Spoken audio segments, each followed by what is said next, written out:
Scapegoat का मतलब आप लोग समझते हैं? स्केपगोट का मतलब होता है कि जब आपने कोई कांड कर दिया हो तो उस कांड से अपने नाम को हटाने के लिए आप किसी को बलि का बकरा बना दें कि देखो मम्मी इसने किया है, मैंने कुछ नहीं किया। पंजाब में जो थोड़ी उठापटक, थोड़ी तो नहीं काफ़ी मची हुई है, जो उठापटक मची हुई है उसके कारण कांग्रेस के जो हाईकमान है, वैसे पता नहीं कौन है क्योंकि अध्यक्ष के ऊपर तो भाई कपिल सिब्बल जी ने ही सवाल खड़े कर दिए हैं, तो कांग्रेस की जो हाईकमान जो भी किसी के हाथ में है वो कमान, वो सभी अभी बहुत कन्फ्यूज़ हैं कि भाई हमने अमरिंदर जी के बाद सिद्धू जी के ऊपर भरोसा किया था और सिद्धू जी ने तो हमारे भरोसे के बरकच्चे उड़ा दिए। तो वहाँ पर अभी काफ़ी कुछ ऐसा चल रहा है जो कि सही नहीं है। अब कांग्रेस यहाँ पर शिवसेना का भी साथ लेकर बैठी हुई है भैया महाराष्ट्र में।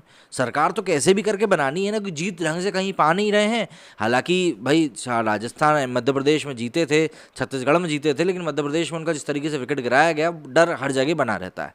और शिवसेना का वैसे भी कुछ दिनों से भाजपा की तरफ फिर से झुकाव बढ़ता जा रहा है। तो पंजाब में जो चल रहा है उसके लिए अकाउंटेबल इस समय कोई बन ही नहीं पा रहा है। आप अगर देखोगे तो पंजाब में जो कांग्रेस का हाल है उसके खिलाफ अगर कोई नेता कुछ बोल रहा है तो उसके खिलाफ ही कांग्रेस हो जा रही है। मतलब एक तो आप आगे किसी बड़े नेता को नहीं बढ़ने दे रहे हो और दूसरा कोई आवाज़ उठा रहा है तो उसको दबाने का भी काम आप ही कर रहे हो। तो आप ज़रा सोचिए ये लोग देश कैसे चलाते होंगे। बहरहाल इस बारे में हम लोग क्या बात करेंगे, 70 साल में काफ़ी लोगों ने देख लिया है। तो पंजाब में जो कुछ चल रहा है उसके लिए काफ़ी कुछ चीज़ें हैं जो सामने आ रही हैं, लेकिन अब जो पंजाब कांग्रेस के जो सबसे बड़े सपोर्टर्स हैं वही लोग उनके खिलाफ अब आवाज़ उठाने लगे, जिसमें कि कपिल सिब्बल जी ने शुरुआत कर दी थी और अब शिवसेना भी इसी चीज़ में कूद पड़ा है। पंजाब कांग्रेस में चल रहे संकट को लेकर महाराष्ट्र में कांग्रेस की सहयोगी पार्टी शिवसेना ने उस पर निशाना साधा है। शिवसेना ने अपने मुखपत्र सामना के संपादकीय में लिखा है कि पंजाब में जो भी कुछ हो रहा है उससे साफ है कि कांग्रेस बीमार हो चुकी है। पंजाब, उत्तर प्रदेश और गोवा में कांग्रेस के कई वफादार नेता पार्टी छोड़ चुके हैं। शिवसेना ने पूछा है कि ऐसे समय पर कांग्रेस अध्यक्ष आखिर कहाँ हैं? अरे भाई कहाँ होंगे, कांग्रेस का कोई अध्यक्ष ही नहीं है। पंजाब के पूर्व मुख्यमंत्री कैप्टन अमरिंदर सिंह ने कांग्रेस के खिलाफ बगावत कर दी है और अगले कुछ दिनों में वो अपनी नई पार्टी बनाने वाले हैं। शिवसेना ने अपने संपादकीय शीर्षक का नाम रखा है कांग्रेस का टॉनिक। सामना में लिखा है कि कांग्रेस पार्टी बीमार है, इसके लिए इलाज भी चल रहा है। बात लेकिन यह है कि ये इलाज गलत आखिर कैसे हो सकता है और गलत कैसे पता चलेगा, इसी बात के ऊपर सवाल खड़ा हुआ है कि भाई गलत क्या है। इसका विचार किया जाना चाहिए। कांग्रेस पार्टी उफान मार कर उठे, मैदान में उतरे, राजनीति में नई चेतना बाहर लाए, ऐसे लोगों की भावना है। इसके लिए कांग्रेस को पूर्णकालिक अध्यक्ष ही चाहिए। दिमाग नहीं होगा तो शरीर का आखिर क्या ही होगा। सिद्धू अमरिंदर जैसों की खुशामद करने में अब कोई भी फायदा नहीं बचा है। आगे लिखा है कि राहुल गांधी कांग्रेस के अंदर बुजुर्गों और युवाओं को साथ लेके चलने की कोशिश कर रहे हैं, लेकिन कुछ बुजुर्ग नेताओं को ये नहीं पता है कि नए लोग किस तरह से काम करते हैं। वे लोग आलाकमान की आलोचना शुरू कर देते हैं और ये तय ही नहीं है उन लोगों को कि भाजपा के साथ गुप्त समझौता किया हुआ है। इसमें कहा गया है कि कांग्रेस के कई युवा पूर्णकालिक अध्यक्ष की मांग कर रहे हैं।